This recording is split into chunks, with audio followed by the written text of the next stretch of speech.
जी दोस्तों का वेलकम स्वागत आपके अपने यूट्यूब चैनल देशो एजुकेशन क्लासेज में। दोस्तों आज हम फोर्थ ग्रेड राजस्थान एग्ज़ाम को मद्देनज़र रखते हुए राजस्थान ज्योग्राफी स्टार्ट कर रहे हैं, क्योंकि फोर्थ ग्रेड में राजस्थान ज्योग्राफी का वेटेज बहुत ज़्यादा है।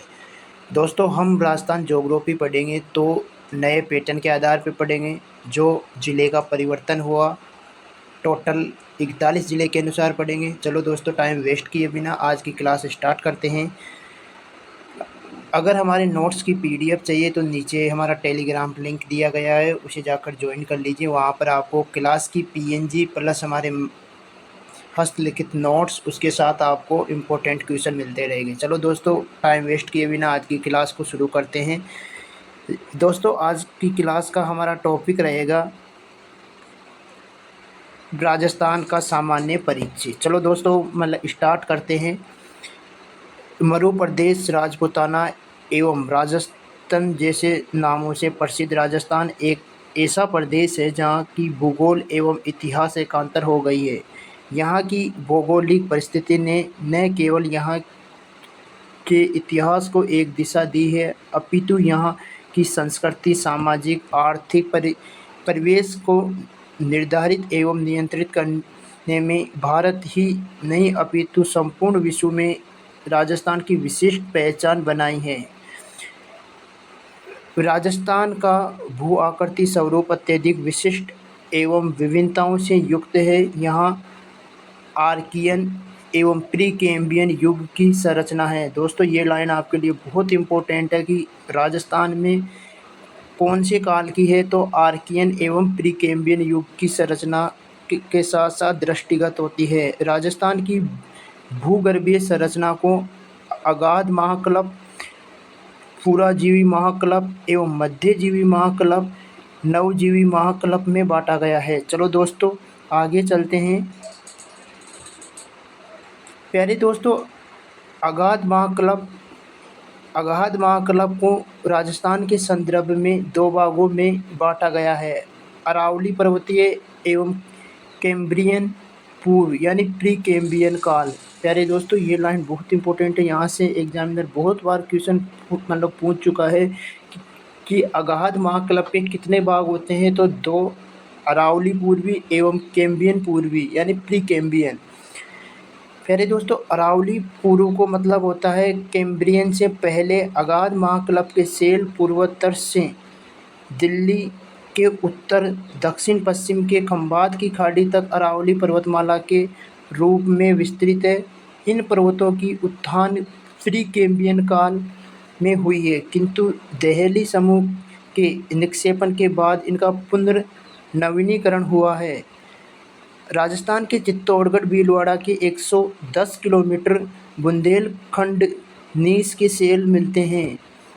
भीलवाड़ा सुपर ग्रुप भी कहलाता है। दोस्तों ये लाइन बहुत इंपॉर्टेंट है आपके लिए, इस लाइन को आप याद रखना। राजस्थान के चित्तौड़गढ़ व भीलवाड़ा के 110 किलोमीटर में बुंदेलखंड नीस के सेल मिलते हैं। इसे भीलवाड़ा सुपर ग्रुप भी कहा जाता है। उत्तर मेवाड़ एवं अरावली में बायोटाइस ग्रेनाइट द्वारा अंतर्वेद ग्रेनाइट युक्त ग्रेनुलाइट तथा सिस्टल पाए जाते हैं। चलो दोस्तों आगे चलते हैं। प्यारे दोस्तों आगे देखते हैं प्री कैम्ब्रियन क्या है। तो अरावली महासमूह एवं दहली महासमूह का निर्माण इस काल में हुआ है। अरावली महासमूह मुख्यतः फाइलाइट सेल एवं क्वार्टजाइट डोलामाइट सेल से बना है। फाइलाइट सेल आधारित सेल समूहों पर स्थित तथा कुछ स्थानों पर कार्बन युक्त है। अरावली महासमूह का ऊपरी भाग फाइलाइट व क्वार्टजाइट सेल से बना है। अरावली महासमूह को दो अन्य समूह जाडोल समूह एवं उदयपुर समूह में बांटा गया है। दहली महासमूह के सेल राजस्थान के बड़े भूभाग में विद्यमान है। अजमेर, पश्चिमी मेवाड़ में इस महासमूह के सेल अरावली पर्वत श्रृंखला की पहाड़ियों में सुंदर पर्वतों का निर्माण करता है। दहली महासमूह में रायलो या अरावली के पूर्व व अलवर अजबगढ़ सेल समूह सम्मिलित है। चलो प्यारे दोस्तों आगे चलते हैं। प्यारे दोस्तों, पुराजीविक महाकल्प, इस महाकल्प में विंध्यान महासमूह एवं पर्मियन कार्बोनिफेरस समूह सम्मिलित है। विंध्य महासमूह यानी दहली एवं कुंडपसेल के निक्षेपण के पश्चात प्रायद्वीपीय क्षेत्र भू हलचल व अपरदन की क्रिया चलती रहती है, जिससे एक अंतराल के बाद एक नए सेल निक्षेपित शुरू हुआ जो 6000 वर्ग किलोमीटर में विस्तृत है। राजस्थान में इस समूह के सेल पूर्वी राजस्थान के विंध्य बेसल में पाए जाते हैं। पश्चिमी राजस्थान में विंध्य महासमूह के दो उप बेसिन हैं, नागौर बेसिन एवं बिरमानिया बेसिन। प्यारे दोस्तों, आगे चलते हैं। दोस्तों, पर्मियन या कार्बोनिफेरस बाप बोल्डर वेल, जोधपुर, वर्तमान फलोदी के बाप गांव के आसपास हिमानी के निक्षेप पाए जाते हैं। ये कार्बोनिफेरस युग के अवशेष है। ये गोलाकार अर्धचंद्राकार रूप में मलानी आग्नेय सेल विंध्य महासमूह व अरावली महासमूह के विभिन्न सेल निर्मित है।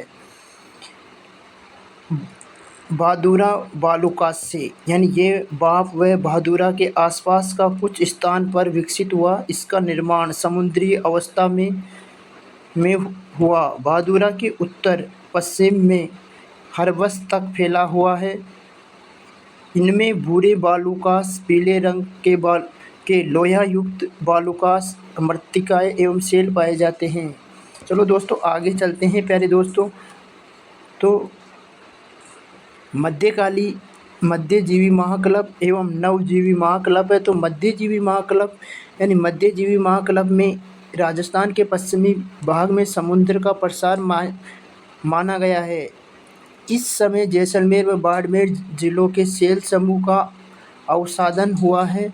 मध्यजीवी महाकल्प के दो युग के अवशेष राजस्थान में मिलते हैं। क्रिटेशियल युग यानी आबू फारवार एवं फतेहगढ़ श्रेणी के बालुका स्फुट फास्फेट बालुकास से चूना पत्थर क्ले।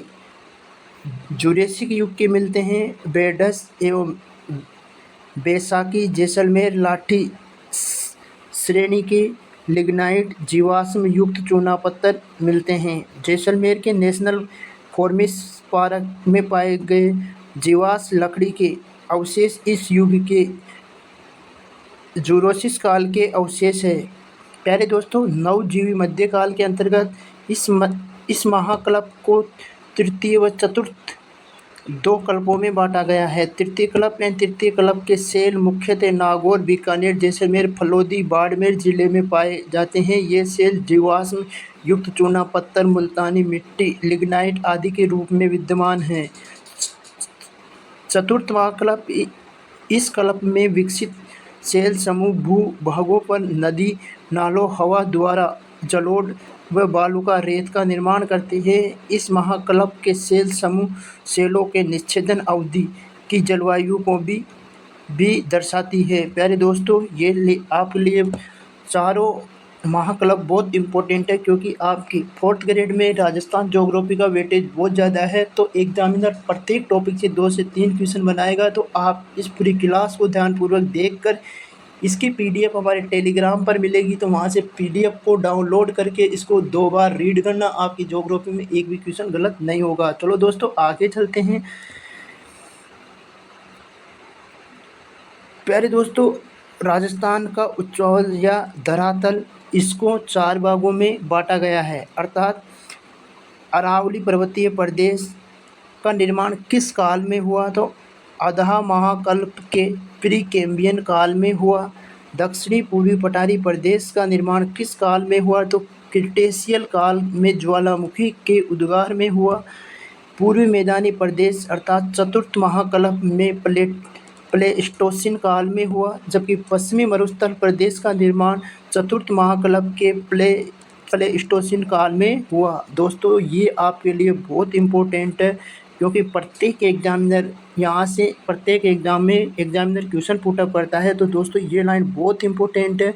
आपको इस चार्ट को अलग से नोटबुक में नोट कर लेना और इसको याद कर जाना। यहाँ से आपको कन्फर्म क्वेश्चन आएगा। चलो दोस्तों, आगे चलते हैं। प्यारे दोस्तों, राजस्थान में गोंडवाना लैंड के भाग अरावली पर्वतीय प्रदेश, दक्षिणी पूर्वी पठारी प्रदेश, जबकि राजस्थान में तैतीस सागर के अवशेष, पूर्वी मैदानी प्रदेश एवं पश्चिमी मरुस्थलीय प्रदेश। प्यारे दोस्तों, पहले पूरा धरातल का एक पिंड था ये। तो इसके दो भाग हुए, एक अंगारा लैंड, दूसरा गोंडवाना लैंड, बीच में है तैतीस सागर। तो राजस्थान में गोंडवाना लैंड के भाग कौन कौन से हैं? अरावली पर्वतीय प्रदेश एवं दक्षिणी पूर्वी पठारी प्रदेश, जबकि तैतीस सागर के अवशेष है पूर्वी मैदानी प्रदेश एवं पश्चिमी मरुस्थलीय प्रदेश। ये दोनों चीज़ भी बहुत इंपॉर्टेंट है दोस्तों। पर आप देखना, मतलब ओल्ड एग्जाम के क्वेश्चन यहाँ से बहुत बार क्वेश्चन पुटअप कर चुका है। चलो दोस्तों आगे चलते हैं। प्यारे दोस्तों, अल्फ्रेड वेगनर ने महाद्वीप विस्थापन सिद्धांत के अनुसार संपूर्ण विश्व एक पिंड के समान था, जिसे पेंजिया कहा जाता था। प्यारे दोस्तों, इस पूरे भूभाग को पेंजिया कहा जाता था, जो चारों ओर पैंथेलासा महासागर से घिरा हुआ था। दोस्तों, इसके चारों तरफ एक महासागर था, उसका नाम था पैंथालासा। कालांतर में पेंजिया के दो टुकड़े के टूटने पर दो भाग बने। एक बना अंगारा लैंड, दूसरा बना गोंडवाना लैंड। अंगारा लैंड व दक्षिण भाग का नाम गोंडवाना लैंड तथा दोनों के बीच में एक 33 महासागर का निर्माण हुआ। प्यारे दोस्तों, इस भाग को 33 महासागर कहते हैं, इसका निर्माण हुआ। राजस्थान में गोंडवाना लैंड व 33 सागर के अवशेष मिलते हैं। दोस्तों, राजस्थान के एग्ज़ाम के लिए ये लाइन बहुत इंपॉर्टेंट है। राजस्थान में गोंडवाना लैंड व 33 सागर के अवशेष मिलते हैं। चलो प्यारे दोस्तों आगे चलते हैं। प्यारे दोस्तों, राजस्थान प्राचीन काल से मानव को प्रसाद देता रहा है तथा विभिन्न प्राचीन सभ्यता जैसे कालीबंगा, रंग महल, बागोर, नगरी, आहड़, बेराट, बालाथल आदि से जुड़ा हुआ है। इससे स्पष्ट होता है कि राजस्थान 6000 से 10,000 वर्ष पूर्व मानव निवास करता था। कालांतर में जलवायु परिवर्तन के फलस्वरूप यहाँ का संपूर्ण परिदृश्य बदल गया। प्राचीन काल में राजस्थान के विभिन्न क्षेत्र को अलग अलग नामों से पुकारा गया। युधिष्ठिर गंगानगर के आसपास का क्षेत्र, कुरुक्षेत्र, अलवर का सीमावर्ती क्षेत्र, सोर, सेन, भरतपुर, करौली, धौलपुर का क्षेत्र, जांगल, बीकानेर, अहिछत्रपुर, नागौर, गुर्जर प्रदेश, जोधपुर पाली का क्षेत्र, भीनमाल या श्रीमाल जालोर को बोला जाता है, जबकि वल्ल प्रदेश या दुंगल जैसलमेर को बोला जाता है। दोस्तों, ये बहुत बार एग्जाम में मतलब पूछा जा चुका है। वल्ल प्रदेश या दुंगल प्रदेश किसे कहते हैं? तो जैसलमेर का प्राचीन नाम है। विराट, जयपुर, टोंक, चंद्रवती या अर्बुद, सिरोही, आबू का क्षेत्र, शिव यानी मेवाड़, उदयपुर, हई कोटा और बूंदी को बोला जाता है, जबकि जवालीपुर या स्वर्णगिरी जालोर को बोला जाता है। पातलन यानी झालावाड़ को बोला जाता है, जबकि कांट प्रतापगढ़ को बोला जाता है। यगात घाट बांसवाड़ा को बोला जाता है। दोस्तों, ये भी आपके लिए बहुत इंपॉर्टेंट है, प्राचीन नाम आप याद कर लेना। चलो दोस्तों आगे चलते हैं। पहले दोस्तों, मध्यकालीन में राजस्थान के विभिन्न छोटे छोटे ठिकाने व क्षेत्र में बटा हुआ था, जिसे ब्रिटिश काल में राजपूताना नाम से जाना जाता था। राजस्थान शब्द का सर्वप्रथम प्रयोग कर्नल जेम्स टोड ने अपनी पुस्तक एनालस and antiquities of Rajasthan 1829 London में किया। स्वतंत्रता के बाद राजस्थान का यही नाम स्वीकार किया गया। दोस्तों, ये बहुत इंपॉर्टेंट है, एग्जामिनर यहाँ से क्वेश्चन पूछता है कि राजस्थान का नाम राजपूताना किसने रखा? तो ये रखा था किसने? विलियम हिट्स ने। जबकि राजस्थान का नाम राजस्थान किसने रखा था? तो इस शब्द का सर्वप्रथम प्रयोग कर्नल जेम्स टोड ने किया। किसमें किया? अपनी पुस्तक एनालस एंड एंटीक्विटीज ऑफ राजस्थान 1829 में किया। 15 अगस्त 1947 को भारत की स्वतंत्रता तक राजस्थान में 19 रियासत, 3 ठिकाने 3 ठिकाना लावा, निमराना, कुशलगढ़। 1 केंद्र शासित प्रदेश अजमेर मेरवाड़ा था। राजस्थान का निर्माण 7 चरण में 1 नवंबर 1956 को पूर्ण हुआ। चलो प्यारे दोस्तों आगे चलते हैं। राजस्थान के एकीकरण। पहला चरण था मत्स्य संघ। 18 मार्च 1948 को अलवर, भरतपुर, करौली, धौलपुर। राजधानी थी अलवर। प्रधानमंत्री था उसका शोभाराम कुमावत। दूसरा चरण था पूर्व राजस्थान या राजस्थान संघ, जो 25 मार्च 1948 को हुआ। उसके अंतर्गत डूंगरपुर, बांसवाड़ा, प्रतापगढ़, किशनगढ़, बूंदी, टोंक, कोटा, झालावाड़, शाहपुरा ठिकाना। राजधानी कोटा, गोकुललाल आसवा। तीसरे चरण था संयुक्त राजस्थान। 18 अप्रैल 1948 पूर्व राजस्थान राजस्थान संघ प्लस उदयपुर का विलय हुआ। राजधानी उदयपुर बना। प्रधानमंत्री माणिक्यलाल वर्मा। चौथा चरण था वैध राजस्थान। 30 मार्च 1949 को संयुक्त राजस्थान प्लस जयपुर, जोधपुर, बीकानेर, जैसलमेर का विलय हुआ। राजधानी जयपुर बना। प्रधानमंत्री हीरालाल शास्त्री। पांचवा चरण था संयुक्त वैध राजस्थान। 15 मई 1949 वैध राजस्थान प्लस मत्स्य संघ का विलय। राजधानी जयपुर। प्रधानमंत्री हीरालाल शास्त्री। उसके बाद प्यारे दोस्तों राजस्थान का छठा चरण, जिसमें 26 जनवरी 1950 को सिरोही, दिलवाड़ा व आबू को छोड़कर पूरा का विलय हो गया। राजधानी जयपुर बनी। प्रधानमंत्री हीरालाल शास्त्री। सातवां चरण था पुनर्गठन राजस्थान, यानी पूरे संपूर्ण राजस्थान का विलय 1 नवंबर 1956 को हुआ। उपयुक्त सभी अजमेर, आबू रोड और सुनेल टप्पा जैसे। राजधानी जयपुर, हीरालाल शास्त्री। तो दोस्तों अभी का राजस्थान का स्वरूप 1 नवंबर 1956 को आया था। चलो दोस्तों आगे चलते हैं। प्यारे दोस्तों राजस्थान में नए ज़िले का निर्माण हुआ। टोटल वर्तमान में 41 ज़िले व 7 संभाग है, तो उनकी पूरी डिटेल देखते हैं। राजस्थान के ज़िले 1949 में राजस्थान गठन के समय राजस्थान में ज़िलों की संख्या 25, संभाग की संख्या 5 थी, जो वर्तमान में बढ़कर 41 ज़िले व 7 संभाग हो गए हैं। राम लुबैया समिति गठन हुआ 21 मार्च 2022।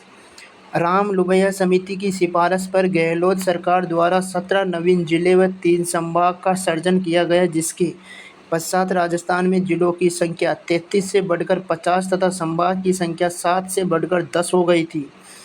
हाल ही में राम लुबैया समिति की समीक्षा करने के लिए गठित ललित के पवार समिति का गठन किया गया, जिसकी सिफारिश 28 दिसंबर 2024 को 9 जिलों के सृजन को रद्द किया गया।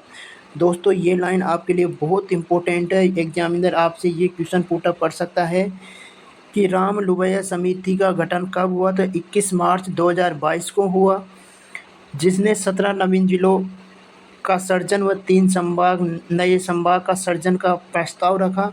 लेकिन उसके बाद आती है ललित के पवार समिति, जो 28 दिसंबर 2024 को 9 जिले व 3 संभाग को रद्द कर देती है। पूर्ववर्ती सरकार के आचार संहिता से ठीक पहले 3 नए जिले मालपुरा, सुजानगढ़, कुचामन को बनाने की घोषणा की गई। वर्तमान सरकार ने 20 जून 2024 को निरस्त किया। तो प्यारे दोस्तों आपसे ऐसे पूछा जा सकता है एग्जामिनर द्वारा कि नए जिलों को निरस्त कब किया गया, तो 20 जून 2024 को। चलो दोस्तों आगे चलते हैं। प्यारे दोस्तों पूर्व में निर्मित 17 जिले कौन कौन से थे जो गहलोत सरकार द्वारा सृजित किए गए थे? अनूपगढ़, बालोतरा, ब्यावर, डींग, डिडवाना, कुचामन, दूदू, गंगापुर सिटी, जयपुर ग्रामीण, जोधपुर ग्रामीण, केकड़ी, खेरतल, तिजारा, कोटपुतली, बहरोड, नीम का थाना, फलोदी, सलूम्बर, सांचौर, शाहपुरा। चलो दोस्तों आगे चलते हैं। तो प्यारे दोस्तों नए जिलों के पुनर्गठन से संबंधित समिति का गठन हुआ। 28 जून 2024 को अध्यक्ष थे ललित के पवार। समिति का कार्य पूर्व मुख्यमंत्री अशोक गहलोत के कार्यकाल में बनाए गए 17 जिले व 3 संभाग की समीक्षा हेतु गठित किया गया। यह समिति अपनी रिपोर्ट मदन दिलावर के नेतृत्व में गठित मंत्रिमंडल व उप समिति को अपनी रिपोर्ट सौंपी। ललित के पवार वसुंधरा राज्य की प्रथम सरकार में जेडीसी व पर्यटन सचिव रह चुके हैं। वसुंधरा राज्य के दूसरे कार्यकाल के दौरान आरपीएससी के अध्यक्ष बनाए गए थे। अशोक गहलोत के नेतृत्व वाले राज्य की पूर्ववर्ती सरकार ने रामलुभैया समिति की सिफारिश पर राजस्थान के 17 नए जिले व 3 संभाग बनाए थे।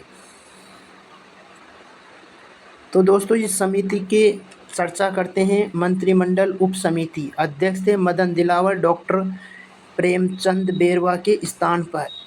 अन्य सदस्य थे उद्योग मंत्री राजवर्धन सिंह राठौड़, पीएचईडी मंत्री कन्हैया लाल चौधरी, राजस्व मंत्री हेमंत मीना एवं जल संसाधन मंत्री सुरेश सिंह रावत। प्यारे दोस्तों, वर्तमान में रद्द किए गए जिलों की संख्या 9 है, जबकि यथावत रखे गए जिलों की संख्या 8 है। आप इन दोनों चीज़ में कंफ्यूज मत होना, बिल्कुल भी आपके लिए दोनों अलग अलग स्पष्ट नोट्स के रूप में लिख रखे हैं। किस किस जिले को निरस्त किया गया है तो अनूपगढ़ है, दूदू है, गंगापुर सिटी है, जयपुर ग्रामीण, जोधपुर ग्रामीण, केकड़ी, नीम का थाना, सांचौर, शाहपुरा, इनको तो प्यारे दोस्तों निरस्त कर दिया गया है। यथावत किस किस को रखा गया है तो प्यारे दोस्तों यथावत रखा गया है आपके लिए बालोतरा हो गया, ब्यावर हो गया, डींग हो गया, डिडवाना कुचामन हो गया, खेरतल तिजारा हो गया, कोटपुतली बहरोड हो गया, फलोदी हो गया, सुलंबर हो गया। तो दोस्तों ये बहुत इंपॉर्टेंट है, यहाँ से क्वेश्चन पूछ सकता है एग्जामिनर, आप इन चीज़ को अच्छे से पढ़ के जाना। चलो प्यारे दोस्तों आगे चलते हैं। जिलों की संख्या, कौन सा जिला कब बना, उस टाइम कौन मुख्यमंत्री था। दोस्तों इनसे भी बहुत बार एग्जामिनर क्वेश्चन पुटअप करता है, ताकि अपन इसको पूरा विस्तार से पढ़ते हैं, ताकि यहाँ से बनने वाला कोई क्वेश्चन किसी दोस्त का गलत नहीं हो। चलो दोस्तों स्टार्ट करते हैं। 26वां जिला बना अजमेर, जयपुर से अलग होकर 1 नवंबर 1956, मुख्यमंत्री मोहनलाल सुखाड़िया। 27वां जिला बना धौलपुर, भरतपुर से अलग होकर 15 अप्रैल 1982, शिवचरण माथुर के समय। दोस्तों ये 3 जिले एक साथ बने 28, 29, 30। 28वां 12 बना, 29वां दौसा बना और 30वां राजसमंद बना। तो 12 कोटा से अलग हुआ, दौसा जयपुर से अलग हुआ, राजसमंद उदयपुर से अलग हुआ। तो ये तीनों जिलों का निर्माण कब हुआ? 10 अप्रैल 1991 को भैरू सिंह शेखावत के समय। 31वां जिला बना हनुमानगढ़, किससे अलग हुआ? श्रीगंगानगर से, 12 जुलाई 1994 भैरू सिंह के समय। दोस्तों यहाँ से एग्जामिनर अनेक बार क्वेश्चन कर चुका है कि 31वां जिला हनुमानगढ़ कितनी तारीख को बना, तो 12 जुलाई 1994 किसके समय बना? भैरू सिंह शेखावत मुख्यमंत्री के समय बना। चलो दोस्तों आगे चलते हैं। 32वां जिला बना करौली, किससे अलग हुआ? सवाई माधोपुर से। कब हुआ? 19 जुलाई 1997 को भैरू सिंह शेखावत के समय। प्यारे दोस्तों 33वां जिला बना प्रतापगढ़, किससे अलग हुआ? चित्तौड़गढ़, उदयपुर, बांसवाड़ा की कुछ तहसीलें अलग की गई, जो 26 जनवरी 2008 को बना। किसके समय बना? वसुंधरा राज्य के समय। चलो दोस्तों आगे चलते हैं। प्यारे दोस्तों 34, 35, 36, 37, 38, 39, 40 और 41। 34वां जिला बना बालोतरा, 35वां बना ब्यावर, 36वां डींग, 27 डिडवाना कुचामन, 38 खेरतल तिजारा, 39 कोटपुतली बहरोड, 40 फलोदी, 41 सलूम्बर। प्यारे दोस्तों बालोतरा बना बाड़मेर से अलग, ब्यावर बना अजमेर, पाली राजसमंद, डींग भरतपुर से, डिडवाना कुचामन नागौर से, खेरतल तिजारा अलवर से, कोटपुतली बहरोड जयपुर अलवर से, फलोदी जोधपुर जैसलमेर से, सलूम्बर उदयपुर से। प्यारे दोस्तों ये 8 जिले का निर्माण हुआ 17 अगस्त 2023 को उस समय प्रधान मुख्यमंत्री थे अशोक गहलोत, उनके कार्यकाल में बने। चलो दोस्तों आगे चलते हैं प्यारे दोस्तों। बहुत इम्पोर्टेंट चीज़ें आपके साथ नोट्स रूप में पेश की जा रही है, तो आप सभी दोस्त शिद्दत से पूरी क्लास को देखकर इस पीडीएफ को हम टेलीग्राम में डालेंगे, तो वहाँ से डाउनलोड करके रीड करना। चलो दोस्तों राजस्थान में संभागीय व्यवस्था को देखते हैं। राजस्थान में संभागीय व्यवस्था की शुरुआत 30 मार्च 1949 को मुख्यमंत्री हीरालाल शास्त्री के द्वारा की गई, जो प्रारंभ से राजस्थान में 5 संभाग थे। राजस्थान का छठा संभाग अजमेर जयपुर के स्थान पर 1 नवंबर 1956 को बना। 24 अप्रैल 1962 को राजस्थान में मोहनलाल सुखाड़िया द्वारा संभागीय व्यवस्था को समाप्त किया गया। ये लाइन बहुत इंपॉर्टेंट है दोस्तों। संभागीय व्यवस्था को कब समाप्त किया गया? तो 24 अप्रैल 1962 को। किसके कार्यकाल में? मोहनलाल सुखाड़िया जी उस टाइम मुख्यमंत्री थे। 26 जनवरी 1987 को हरिदेव जोशी द्वारा संभागीय व्यवस्था को पुनः प्रारंभ किया गया। जयपुर को पुनः संभाग बनाया गया। 4 जून 2005 को 7वां संभाग भरतपुर बना। किसके समय बना? वसुंधरा राज्य के समय। ये बहुत इंपॉर्टेंट है दोस्तों, पूरे फैक्टर आप इनको एक बार अच्छे से रीड करना। 7 अगस्त 2023 को रामलुबैया समिति द्वारा 3 नए संभाग बांसवाड़ा, पाली, सीकर को बनाया गया, जिनको ललित के पवार समिति की सिफारिश 28 दिसंबर 2024 को भजनलाल सरकार द्वारा रद्द किया गया। अतः वर्तमान में राजस्थान में कुल 7 संभाग है। प्यारे दोस्तों आप कन्फ्यूजन मत होना, वर्तमान में राजस्थान में ओनली 7 संभाग है। चलो प्यारे दोस्तों आगे देखते हैं कि कौन कौन से संभाग है। प्यारे दोस्तों कोटा संभाग में 4 जिले आते हैं, कोटा, बूंदी, बारां, झालावाड़। जबकि बीकानेर संभाग में 4 जिले आते हैं, बीकानेर, गंगानगर, हनुमानगढ़, चूरू। उदयपुर में 7 आते हैं, उदयपुर, चित्तौड़, बांसवाड़ा, राजसमंद, डूंगरपुर, प्रतापगढ़, सलूम्बर। जोधपुर में 8 जिले आते हैं, जोधपुर, पाली, जैसलमेर, बाड़मेर, जालौर, सिरोही, बालोतरा, फलोदी। भरतपुर में 5 आते हैं, भरतपुर, डींग, धौलपुर, करौली, सवाई माधोपुर। अजमेर में 6 आते हैं, अजमेर, नागौर, टोंक, भीलवाड़ा, डिडवाना, कुचामन, ब्यावर। जबकि जयपुर में 7 आते हैं, जयपुर, दौसा, अलवर, सीकर, झुंझुनू, खेड़तल, तिजारा, कोटपुतली, बहरौल। तो दोस्तों आपसे एग्जामिनर एग्जाम में क्वेश्चन पूछ सकता है कि सबसे बड़ा संभाग कौन सा है? तो सबसे बड़ा संभाग जोधपुर है प्यारे दोस्तों। लेकिन सबसे छोटा संभाग का अभी पूरा विवरण नहीं किया जा सकता, क्योंकि क्षेत्रफल अभी जारी नहीं हुआ है। नवीन जिलों का आंकड़े केवल उनका नाम जारी हुआ है, अभी क्षेत्रफल, उनकी सीमा, ये चीज़ डिसाइड नहीं हुई है। तो चलो प्यारे दोस्तों आज की क्लास को यहीं समाप्त करते हैं, मिलते हैं नेक्स्ट क्लास में बहुत जल्द। सभी दोस्तों का स्वागत, धन्यवाद।